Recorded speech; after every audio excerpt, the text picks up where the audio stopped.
할렐루야. 오늘 저는 종말 신앙은 왜 필요한가 이런 제목으로 은혜를 나누고자 합니다. 여러분 종말론이란 말을 들어보셨을 거예요.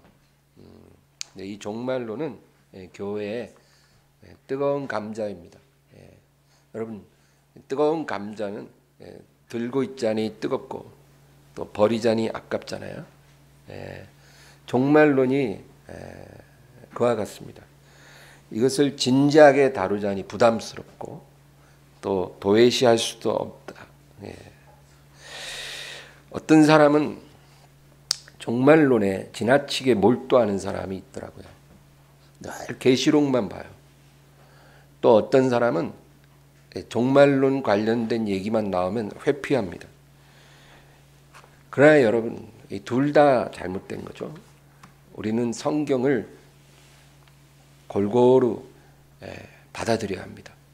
근데 이 종말 신앙은 굉장히 우리에게 중요하고 많은 유익을 줍니다. 이 종말론이 우리에게 주는 7가지 유익을 제가 간단히 설명하고 싶습니다. 첫째는 이단에 속지 않도록 우리를 보호해 줍니다. 여러분 종말론을 모르면 이단이 우리를 미혹하기가 아주 쉬워요.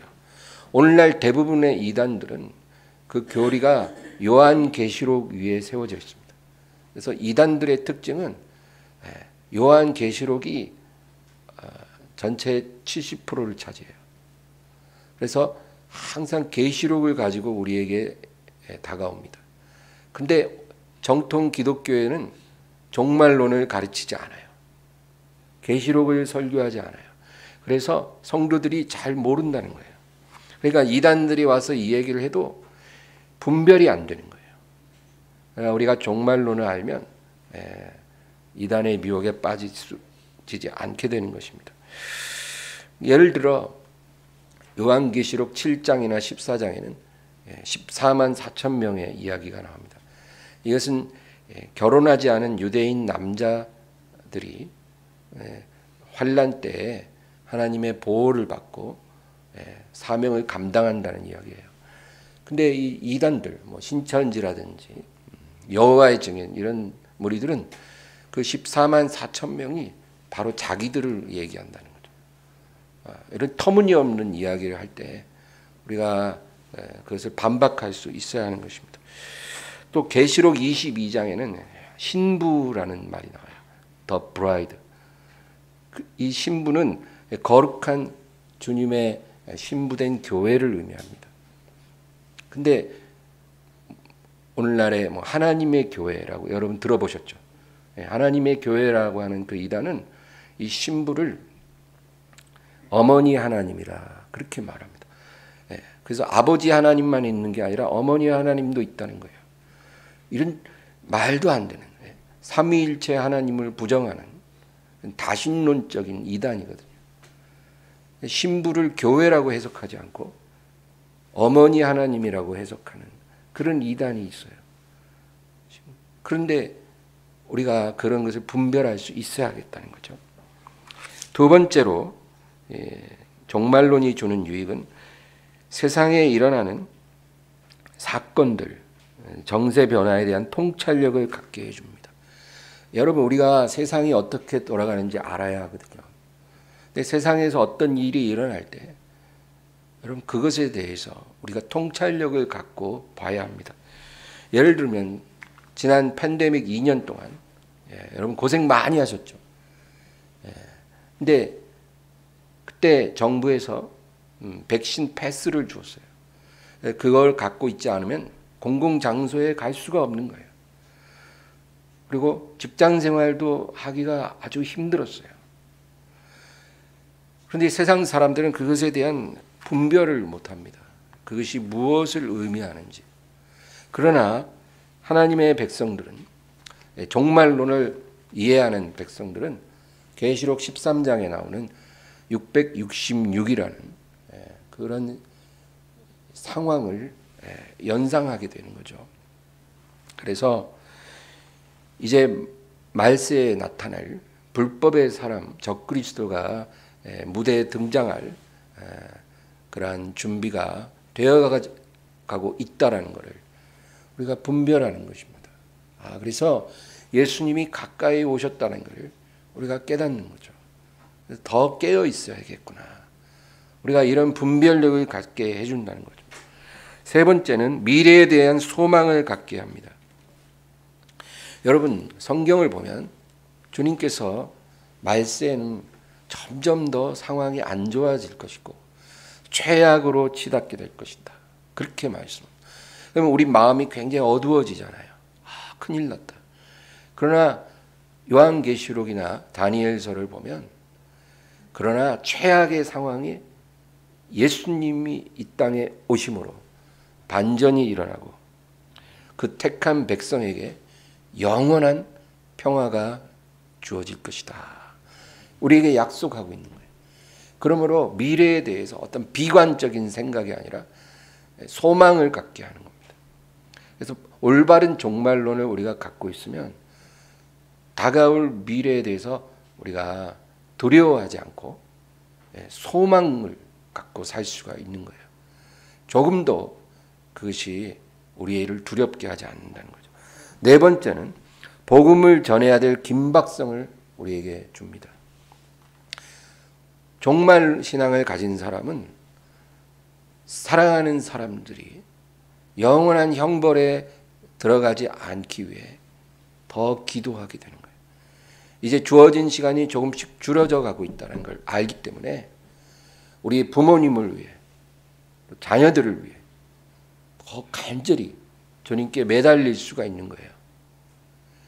그래서 우리가 영혼 구원에 대한 긴박성을 계속 유지할 수가 있게 만들어주고, 다섯 번째는 우리 스스로를 돌아보고 그리스도의 심판대 앞에 설 수 있도록 준비를 시켜줍니다. 여러분, 요한계시록을 읽어보면 우리가 어린 양의 심판대 앞에 서게 된다는 거예요. 그런데 그 주님이 우리를 심판하시는 그 기준이 교회를 얼마나 오래 다니고 네가 어떤 일을 했느냐, 그건 중요하지 않다라는 거예요. 사람들은 교회를 얼마나 오래 다니고 어떤 봉사를 했느냐, 내 직분이 무엇이었느냐, 이런 것으로 자기 신앙을 말하려고 해요. 그런데 하나님은 그런 거에 대해서 전혀 관심이 없다라는 거예요. 우리 하나님께서는 우리 각 사람의 영적 순결을 유일하게 관심 있게 보십니다. 얼마나 우리의 신앙이 순결한가, 우리의 삶이 얼마나 정결한가, 그거를 보고 하나님이 구원할 자를 구원하시고 지옥에 던질 자를 지옥에 던진다는 거예요. 계시록 21장 27절을 읽겠습니다.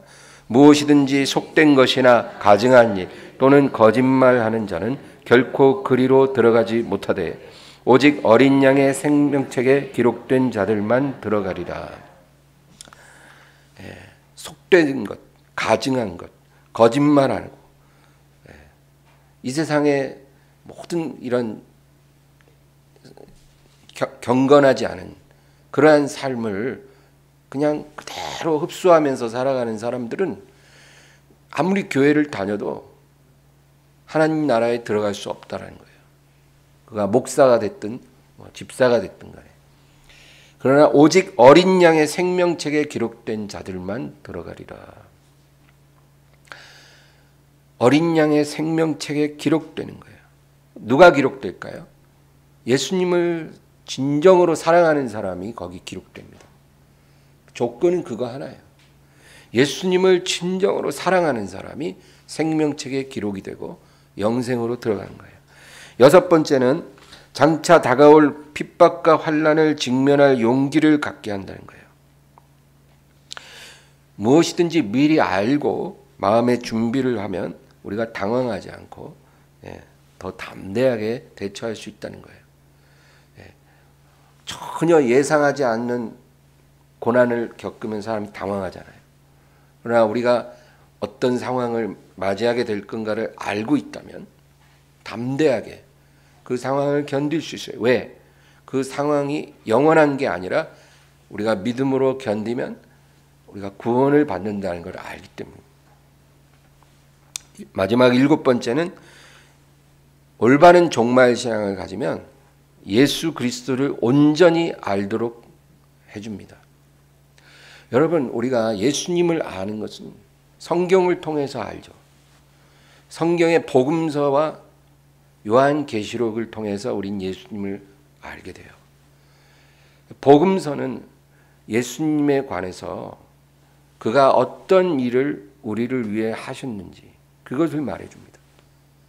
그가 어떻게 이 세상에 오셨고, 그가 얼마나 죄인들을 사랑하셨고, 그가 얼마나 많은 병자를 고쳐주시고 기적을 행하시고, 그렇죠?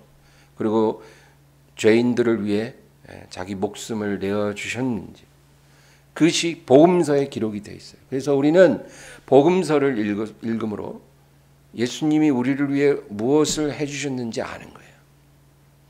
그러면 계시록은 뭘까요? 예수님 장차 다시 오실 때 무슨 일을 행하실지 우리에게 말해주는 거예요. 그래서 우리가 복음서에 예수님만 알면 그건 예수님을 반만하는 거예요. 계시록에 예수님이 장차 어떠한 왕으로 오시고 어떤 일을 행하실지를 우리가 알아야 우리가 예수님을 온전히 알고 섬길 수가 있게 된다는 겁니다. 예수님은 이 세상에 2000년 전에 처음 오셨을 때 많은 일을 미완으로 남겨두셨어요. 예루살렘에 입성할 때 사람들이 호산나 다윗의 이름으로 오시는 이여 하고 왕을 영접했어요. 그러나 예수님은 왕이 되기보다는 고난받는 종이 되셨어요. 면류관을 쓰고 대관식을 한 게 아니고 가시 면류관을 쓰고 십자가를 지셨어요. 그래서 많은 사람이 실망했죠. 다윗의 자손이 와서 우리의 왕이 되어 우리를 다스린다 했는데 실망했어요. 그러나 예수님이 다시 오실 때 그 미완에 남겨진 사명이 완수된다는 겁니다. 예수님 두 번째 오실 때는 왕으로 오십니다. 처음에 오셨을 때와는 완전히 다른 모습으로 오신다는 겁니다. 그래서 자기 나라를 세우시고 재판석에 앉아 만왕의 왕 만주의 주로 모든 사람을 심판하실 거예요. 양과 염소를 나누고 알곡과 가라지를 나누고 순결한 신부와 음녀를 나누는 거예요. 예수님이 처음 오셨을 땐 그것을 나누지 않으시고 회개하라고 말씀하셨어요. 그러나 두 번째 오실 때는 회개하라고 말씀하지 않고 그들을 나누십니다. 그래서 오른쪽에 있는 자들은 영생으로, 왼쪽에 있는 자들은 영벌로 나아가는 거죠. 여러분,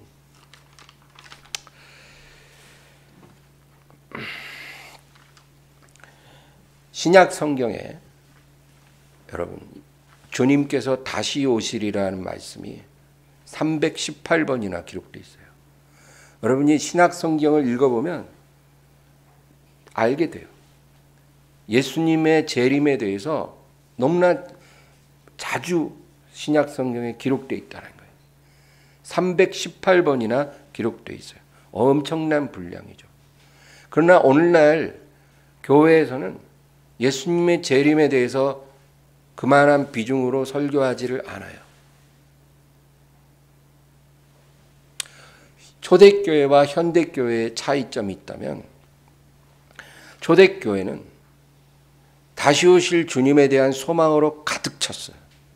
그래서 그들은 자기들 세대에 예수님이 다시 오시리라고 믿었어요. 그래서 초대교인들은 늘 모이면 다시 오실 주님을 소망하면서 기쁨이 충만했었어요. 오늘날 현대교회는 다시 오실 주님이 정말로 문 앞에 서 계시는데도 불구하고 예수님을 반가워하지도 않고 기다리지도 않아요. 왜 신약 성경에 318번이나 다시 오실 주님을 우리에게 말해주는데 오늘날 교회는 그러한 비전으로 예수님의 다시 오심을 말하지 않을까요? 두 가지 이유가 있습니다. 첫째는 교회가 종말 신앙을 가르치면 그로 인한 부작용이 나타나는 것을 두려워하기 때문이에요. 종말 신앙은 반드시 우리에게 필요한데 부작용도 있다라는 거예요.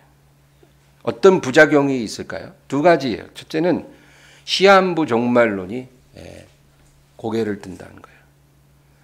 건강하고 올바른 종말론이 아니라 시한부 종말론이 있어요. 그래서 사람들이 주님 다시 오신 때가 언제냐는 거예요. 그래서 어떤 사람은 뭐 어떤 계산법이 있다는 거예요. 또 어떤 사람은 뭐 별자리를 보면 안다는 거예요. 유튜브에 들어가면 그래서 뭐 이렇게 저렇게 계산해 갖고 몇 년도 몇 월에 오시는 게 분명하다는 거예요. 그렇게 말하는 유튜브 예언자들이 엄청 많아요. 그러나 여러분, 예수님이 언제 오시는지는 우리가 절대 알 수 없어요. 그리고 그런 거는 궁금해할 필요가 없다고 주님이 말씀하십니다.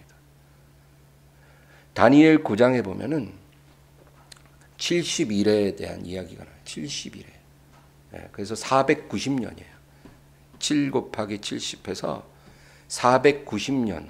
이게 종말의 카운트다운을 이해하는 데 아주 중요한 단어인데 그 70일에 중에 69일에는 483년이거든요.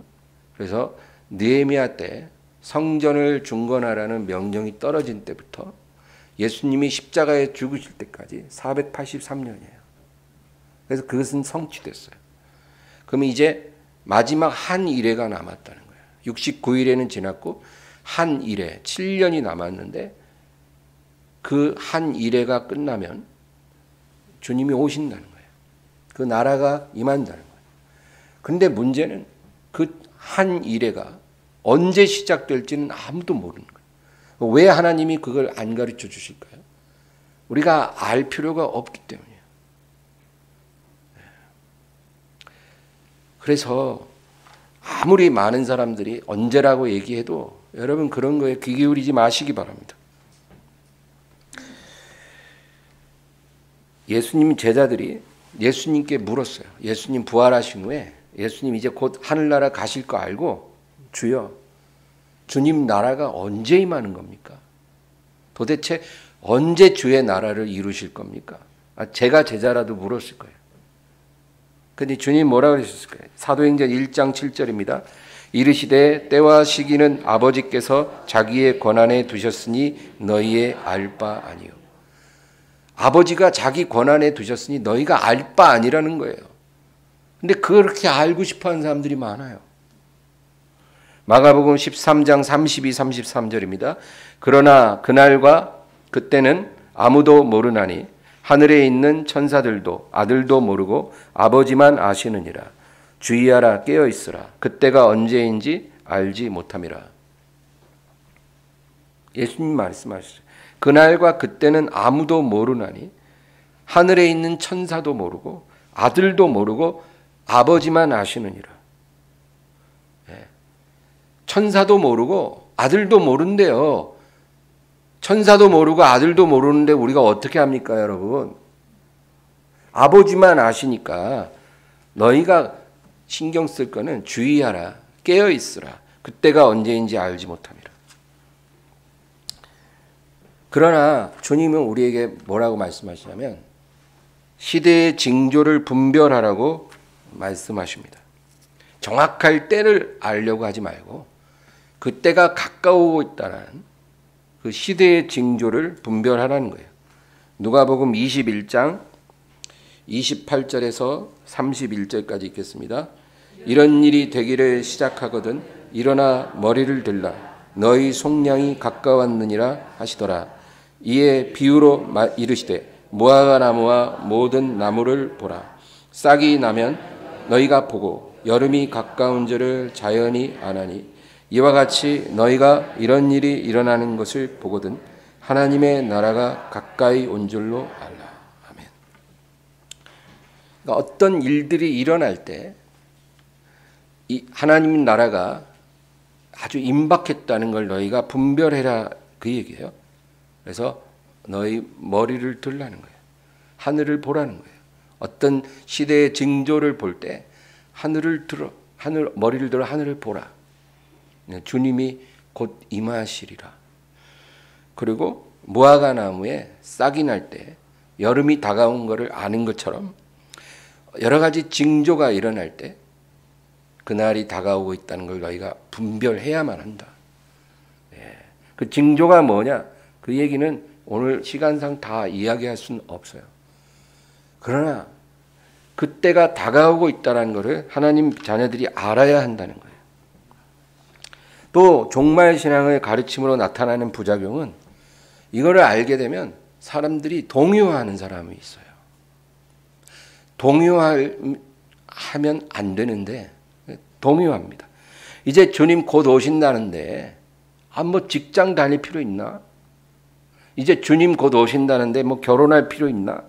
주님 이제 곧 오시는데 뭐 돈을 열심히 저축하거나 장래 계획을 세울 필요가 있나? 이렇게 말을 하는 거예요. 여러분, 농담이라도 이런 말은 하나님이 기뻐하지 않습니다. 이건 하나님이 원하는 우리의 마음이 아니에요. 데살로니가후서 2장 1절과 2절을 읽겠습니다.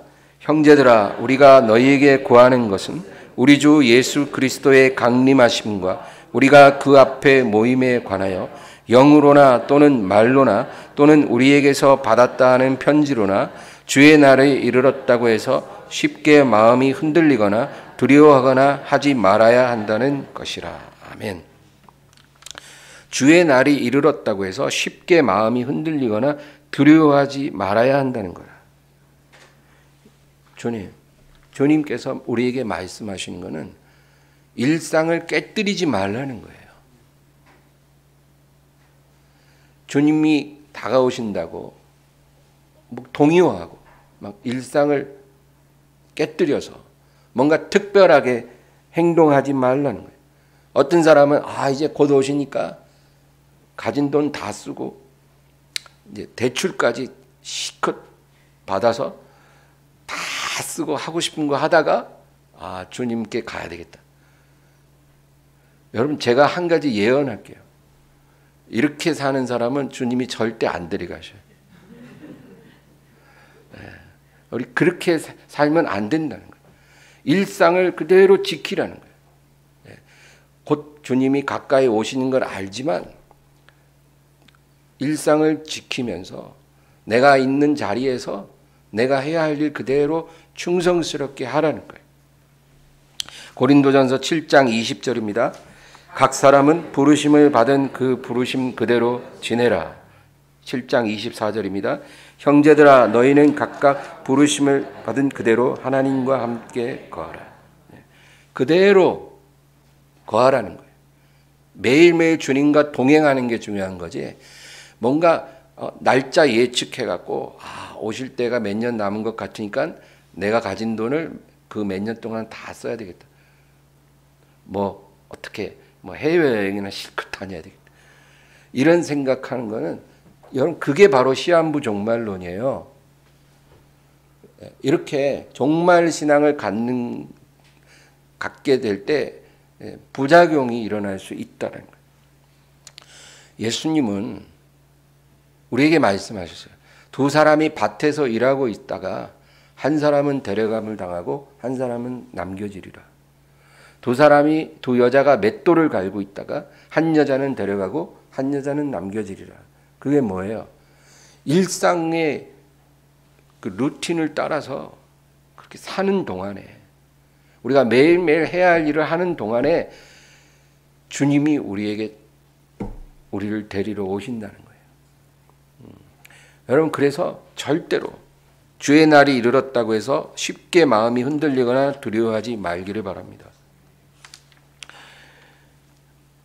우리가 해야 할 일은 남은 돈 다 쓰는 게 아니고 자기 믿음을 날마다 점검하고 스스로를 시험하고 확증하는 거예요. 고린도후서 13장 5절 읽겠습니다. 너희는 믿음 안에 있는가? 너희 자신을 시험하고 너희 자신을 확증하라. 예수 그리스도께서 너희 안에 계신 줄을 너희가 스스로 알지 못하느냐? 그렇지 않으면 너희는 버림받은 자니라. 자기 자신에 대해서 거룩한 의심을 하라는 거예요. 거룩한 의심. 나는 진정으로 믿음 안에 있는가? 나는 진정 예수님과 동행하고 있는가? 이러한 거룩한 의심을 하고 자기를 시험해보고 스스로를 확증하라고 말씀합니다. 우리가 해야 할 일은 이거예요. 우리는 매일매일 자기를 시험하고 자기를 확증해야 돼요. 오늘날 교회가 종말 신앙을 강조하지 않는 두 번째 이유가 있어요. 주님보다 세상을 더 사랑하는 자들이 교회에 너무 많다는 거예요. 교회 안에 사람들이 있지만 주님보다 세상을 더 사랑하는 사람들이 너무 많아요. 여러분, 세상을 주님보다 더 사랑하면 종말 신앙이 불편해집니다. 종말 신앙이 불편하다면 그건 내 마음이 주님보다 세상 쪽으로 기울어져 있다는 거예요.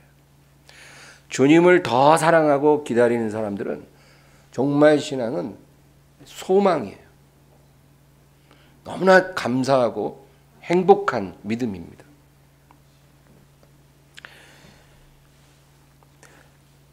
신약 성경에 318번이나 이 주님의 재림에 대해서 말씀하는데 그 재림 신앙보다 오히려 오늘날 교회는 물질 축복에 대한 그런 메시지가 더 많이 증거되고 있어요.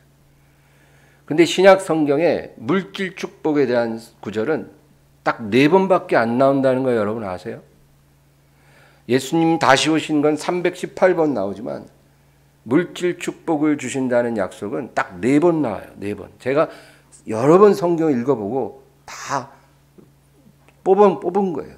4번 나와요.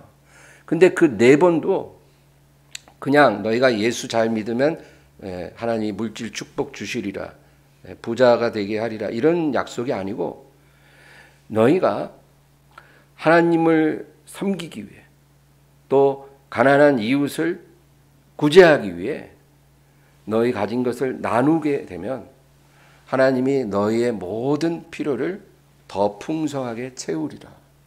이런 조건부 축복이라는 거예요. 물질 축복이 딱 4번 나오는데 4번 다 조건부 축복이에요. 너희가 너희 물질을 다른 사람을 위해 베풀면 하나님께서 너희의 모든 필요를 풍성한 축복으로 채워주시리라. 그렇게 성경에는 물질 축복에 대한 이야기가 적게 나오는데 오늘날에 목사가 설교를 할 때 물질 축복을 얘기 안 하면 사람들이 굉장히 껄쩍지근해요.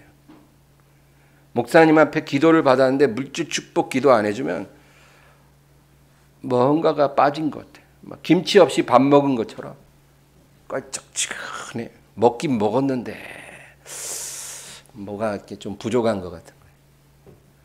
여러분, 그 우리의 신앙이 하나님이 원하는 신앙이 아니라는 거예요. 주님은 오히려 우리에게 뭐라고 말씀하면 누가복음 12장 15절에 다 같이요. 그들에게 이르시되 삼가 모든 탐심을 물리치라. 사람의 생명이 그 소유에 넉넉한 데 있지 아니하리라 하시고, 탐심을 물리쳐라. 사람의 생명이 소유에 넉넉함에 있지 아니하니라. 부자 되고 싶다고 하나님께 구하지만 하나님께서는 그런 마음을 버리라는 거예요. 사람의 생명은 소유와 관계없다. 히브리서 13장 5절입니다. 돈을 사랑하지 말고 있는 바를 족한 줄로 알라. 그같이 니 말씀하시기를 내가 결코 너희를 버리지 아니하고 너희를 떠나지 아니하리라 하셨느니라. 돈을 사랑하지 말고 주신 바를 족한 줄로 알라. 너희가 배고픈 적이 있었냐? 너희가 헐벗은 적 있었냐? 없지 않았느냐? 내가 각 사람에게 적당히 주는 거라. 내가 주는 것에 만족하고 감사하고 족하게 살아라. 내가 너희에게 많이 줄 때는 이유가 있는 거고 적게 줄 때도 이유가 있다는 거예요.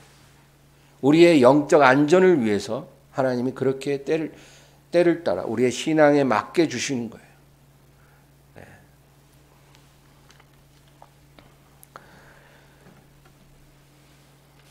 오늘날 교회는 주의 재림에 대한 소망은 거의 사라졌어요. 그리고 물질 축복에 대한 욕망만 가득해졌습니다. 오늘 저는 종말 신앙과 관련해서 우리가 꼭 잊지 말아야 할 두 가지를 말씀드리고 마치려고 합니다. 첫째는 생명책에 기록된 이름은 지워질 수 있다는 것. 이게 우리가 잊지 말아야 될 중요한 사실이에요. 생명책에 우리 이름이 기록되었어도 지워질 수 있어요. 여러분, 생명책이란 말이 계시록에 7번이나 나옵니다. 이 책은 하나님 보좌 앞에 펼쳐지는 책인데 구원받은 성도들의 이름이 농명된 책이라는 거예요. 그 책에 저와 여러분의 이름이 있어야 해요.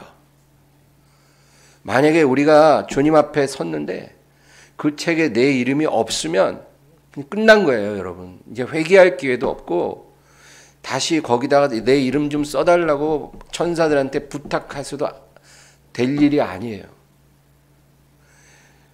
그 책에 우리 이름이 있어야 해요. 그런데 그 이름은 기록되었다가도 삭제될 수 있다라고 하나님께서 말씀해요. 많은 사람들이 한번 기록됐으면 안 지워질 거라고 생각해요. 그거는 천부당 만부당한 오해예요. 계시록 3장 5절입니다.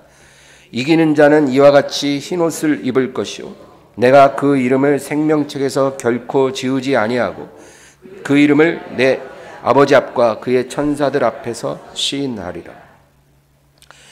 이기는 자는 그 이름을 생명책에서 지우지 아니하리라. 그러면 뭐예요? 이기지 못하면 그 이름이 지워진다. 기록됐다가도 지워져요. 우리가 주님 앞에 섰을 때 이기는 자로 세워져야 돼요. 그리고 주님이 그 생명책에 우리 이름을 확인하시고 아버지 앞과 그의 천사들 앞에서, 그의 천사는 뭐예요? 우리를 지켜주는 천사들이 있어요, 여러분. 제게도 있고 여러분에게도 다 있어요. 혼자라고 외로워하지 마세요. 천사들이 우리를 지켜주고 있어요. 그리고 지켜줄 뿐 아니라 우리에 대해서 아버지 앞에 항상 보고서를 올려요. 그 천사들 앞에서 주님이 우리를 시인한다는 거예요.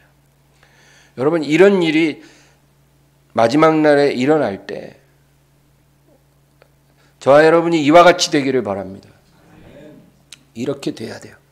이것이 우리에게 가장 중요한 거예요. 이 세상에서 아파트값 오르고 주식 오르고 좋은 직장 다니고 그런 것보다 100만 배 더 중요한 거예요, 이게.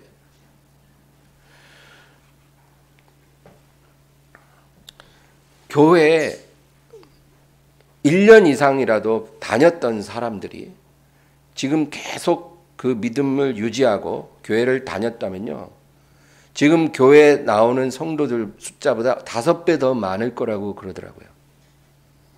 그건 뭐예요? 교회 1년 이상 다녔던 사람들이 5분의 4가 떠났다는 거예요. 그거는 그들의 믿음을 잃어버렸다는 거예요. 생명책에서 이름이 기록되었었는데 이미 지워진다는 거예요. 5분의 4가요. 철로 역정을 가다가 중간에 그 길을 포기해버린 사람들이 그렇게나 많아요. 여러분, 우리가 아주 조심해야 합니다. 우리 주변에 지금 하나님을 아예 안 믿고 전혀 하나님을 무시하고 그리고 세상에 섞여 사는 사람들도요, 과거에 몇 년씩 교회 다닌 사람들이 아주 부지기수예요. 그럼 그들의 이름이 아직도 생명책에 기록되어 있을까요? 아니에요. 이미 지워졌어요. 어떤 사람들은 말합니다. 사랑의 하나님이 뭐 죄 좀 지었다고, 교회 좀 안 다녔다고 뭐 뜨거운 불에 우리를 던질 리가 없어. 그건 사랑의 하나님이 아니지. 자기 멋대로 그렇게 생각을 합니다. 여러분, 그러나 성경은 분명하게 얘기해요. 하나님이 주시는 모든 기회를 다 저버린 사람은 지옥에 던져진다는 거예요. 자기 죄값을 자기가 지불해야 되는 거예요. 하나님이 예수 그리스도를 통해 우리의 죄값을 지불해 주셨는데도 그것을 거절한 사람들은 자기가 지불해야 돼요. 그게 공의의 하나님이에요. 또 어떤 사람은 그런 말을 해요. 뭐 내 인생이 지금 지옥인데 내가 뭘 두려워할까? 지금이 지옥인데. 여러분, 지금 인생이 아무리 지옥 같은 사람도요, 진짜 지옥에 떨어지면 지금은 그냥 찜질방 수준이라는 걸 알 거예요. 예수님 뭐라 그랬냐면은 너희가 장차 들어가게 될 지옥은 영원히 꺼지지 않는 불이고 구더기도 죽지 않을 것이고 사람마다 불로 소금 치듯 하리라. 예, 여러분, 생선에다가 그 소금 치듯 하듯이 불로 소금 치듯 그렇게 고통을 당한다는 거예요. 상상이나 되세요? 성냥불 켜서 손에다가 한번 1초만 대보세요. 1초 견딜 수 있어요? 못 견뎌요. 얼마나 뜨거운지. 그런데 그런 뜨거운 불이 소금 치듯 그렇게 영원히 우리에게 뿌려지는 거예요. 그런데도 그 지옥을 두려워하지 않고 뭐 지금이 지옥인데 뭐 내가 두려울 게 뭐 있겠어. 두 번째로 우리가 종말신앙에서 기억해야 될 것은 우리의 본향은 이 땅에 이루어질 주님의 나라라는 거예요. 우리가 들어갈 본향은요, 정확하게 말하면 하늘에 있지 않고 주님께서 이 땅에 오셔서 이루실 나라입니다. 그러니까 우리가 영원히 살 나라는 하늘에 있는 게 아니라 주님이 오셔서 이룰 이 땅의 나라예요. 1000년 동안 주님이 왕으로 다스리고 우리는 그분과 함께 영원히 그 나라에서 왕노릇 한다는 겁니다. 그래서 우리가 죽은 주 안에서 먼저 잠든 자들이 잠시 머무는 낙원이라는 곳을 우리가 들어갈 본향과 구분해서 생각해야 돼요. 주 안에서 잠든 자들은 그 영혼이 낙원으로 들어가요. 거긴 잠깐 안식하는 장소예요. 영혼이 안식하는 장소가 낙원이에요. 그래서 예수님이 우편 강도에게 오늘 네가 나와 함께 낙원에 있으리라 그랬거든요. 죽은 영혼, 구원받은 영혼이 머무는 곳이 낙원이에요. 그래서 부자와 나사로의 비유에 보면 나사로는 천사들에 이끌려 낙원으로 가고 부자는 지옥에 떨어졌어요. 근데 그 사이에 구렁이 있는데 지옥에서 낙원을 볼 수가 있었다는 거예요. 그런 영혼이 들어가는 낙원이 있고요. 그건 잠시 머무는 곳이에요. 그러나 예수님 다시 오신 날, 부활의 날에 그 주 안에서 잠든 자들이 먼저 부활하고 그리고 살아있는 우리도 부활의 몸을 입게 되는 거예요. 그래서 우리가 어디 들어가냐면 낙원에 들어가는 게 아니라 이 땅에서 주님의 다스림을 받고 사는 거예요. 그래서 여러분, 우리에게 새로운 몸이 필요한 겁니다.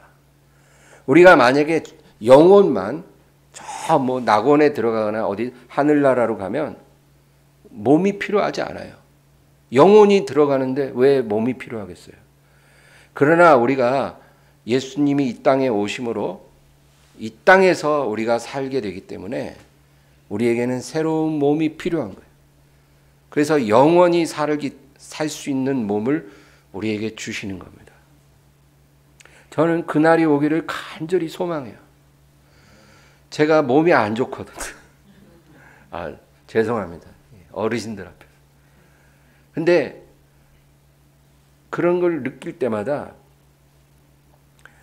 주님 빨리 오셔서 이 썩어질 몸을 썩지 않을 몸으로 바꿔주셨으면 좋겠어요. 막 숨차고 힘들 때마다 주님이 빨리 오셔서 새로운 몸을 주시기를 기다리는 것입니다.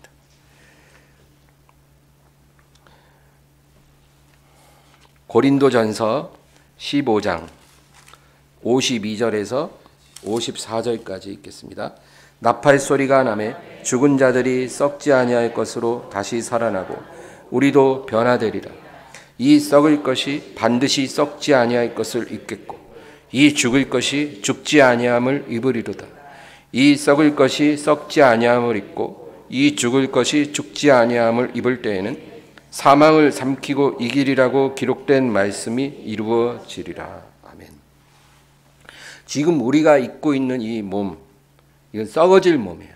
썩어질 몸이 썩지 않을 몸을 입고 죽을 몸이 죽지 않을 몸을 입을 때 사망을 삼키고 이기리라는 그 예언, 이사야 25장 8절, 호세아 13장 14절 예언이 응하리라는 거예요. 사망을 삼키고 이기리라는 그 예언이 이루어지리라. 할렐루야. 여러분, 그래서 우리가 예수님을 부활의 첫 열매라고 말하는 이유가 예수님은 사망을 삼키고 이기신 첫 사람이에요. 그래서 예수님은 부활하셨어요. 부활의 몸은 완전한 몸이에요. 그러나 제자들과 함께 식사도 하실 수 있는 그런 몸이에요. 그런 몸을 입은 첫 사람이고, 지금 저와 여러분은 영혼은 거듭났지만 우리 육체는 아직 거듭나지 않은 거예요. 우리 육체는 아직 썩을 몸, 죽을 몸을 갖고 있는 거예요. 아직 우리 육체에 사망이 권세를 갖고 있는 거예요. 그러나 언제 우리 육체가 사망을 삼키고 이기냐? 주님이 재림하실 때, 우리의 몸이 변화될 때, 그때 우리의 육체도 사망을 삼키고 승리하는 거예요. 그래서 하나님 자녀는 그 날을 간절히 갈망하고 기다려야 돼요. 아, 주님 오시면 안 돼요. 할 거 많아요. 이런 마인드는 안 된다는 거예요.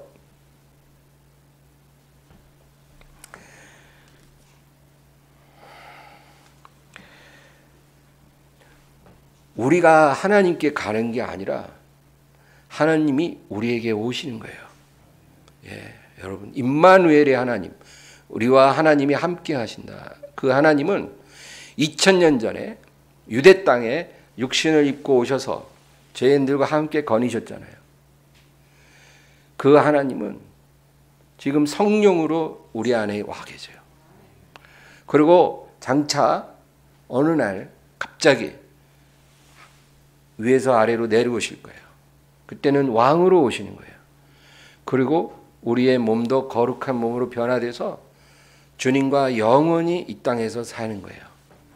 여러분, 이 성경의 예언을 믿으시기 바랍니다. 믿어야 돼요. 우리가 보지 않았지만 하나님 말씀을 믿어야 그게 믿음인 거예요. 다니엘 2장에는 느부갓네살 왕이 꿈을 꾸는 이야기가 나와요. 여러분 잘 아시죠? 느부갓네살 왕이 꿈을 꿨어요. 근데 꿈에 큰 신상이 있는데 머리는 금이에요. 또 가슴과 팔은 은이에요. 그리고 배와 넓적다리는 노시예요. 다리는 철이에요.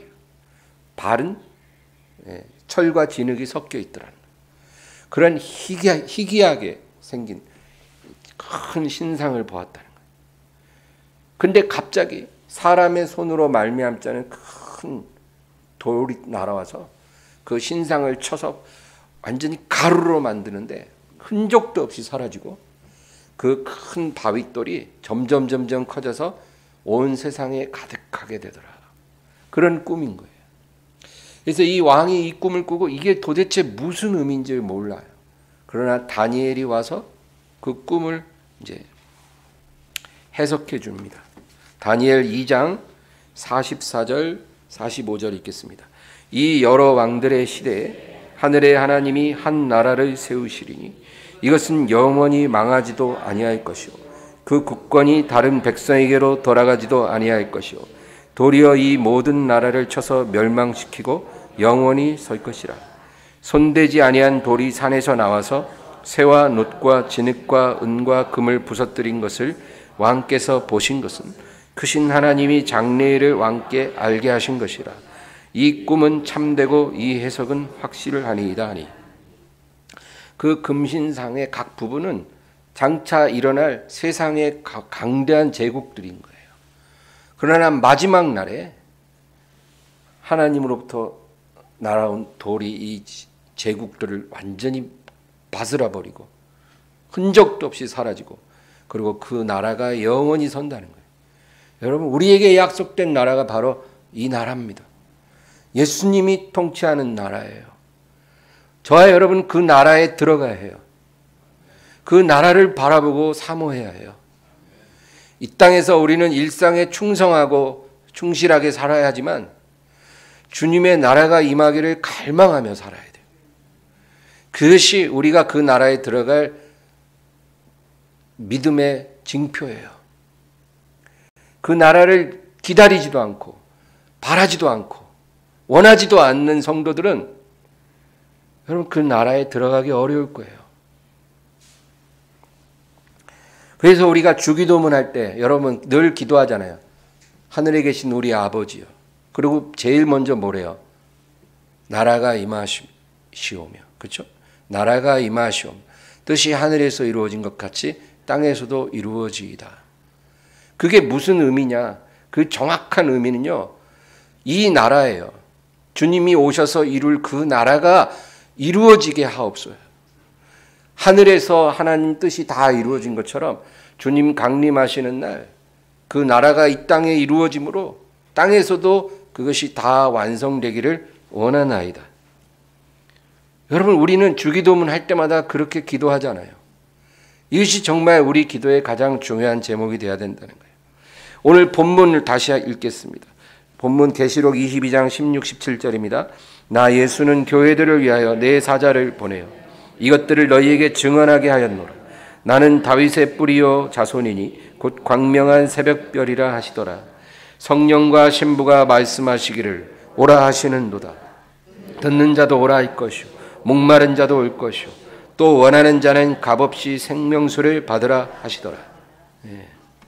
하나님께서 성령과 신부를 통해 모든 사람을 초청하십니다. 오라 하시는도다. 하나님이 우리에게 모든 사람에게 오라는 거예요. 지금 구원의 문 열렸을 때 지금 오라는 거예요.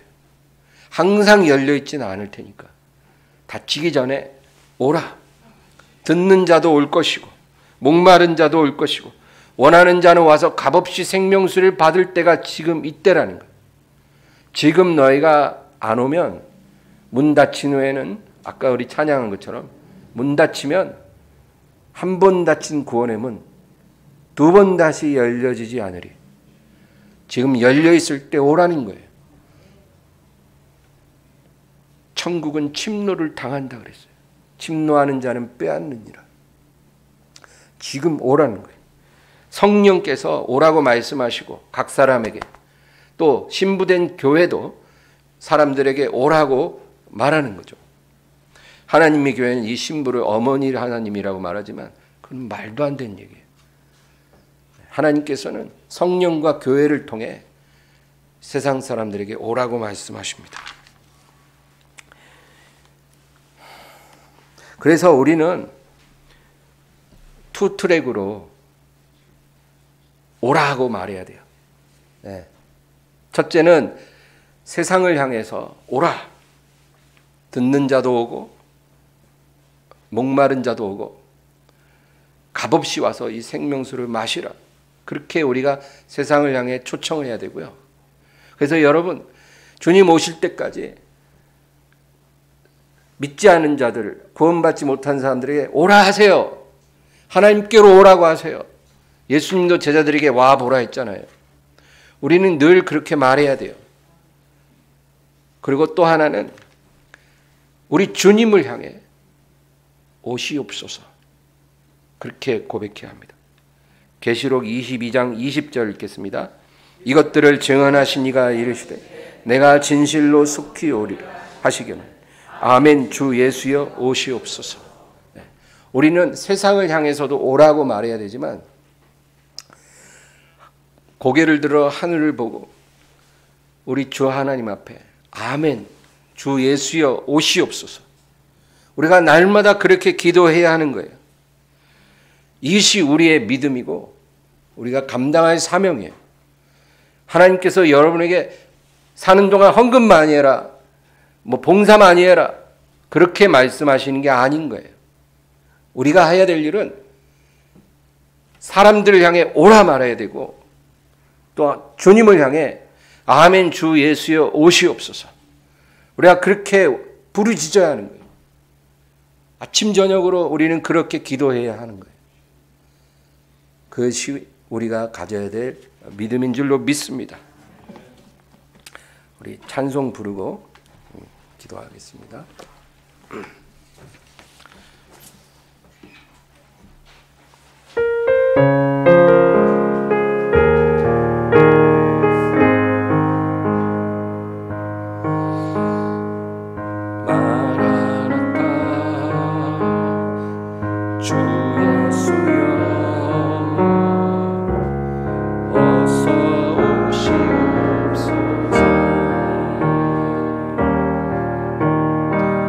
땅의 모든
말씀 생각하면서 기도합니다. 주여, 주여, 주여.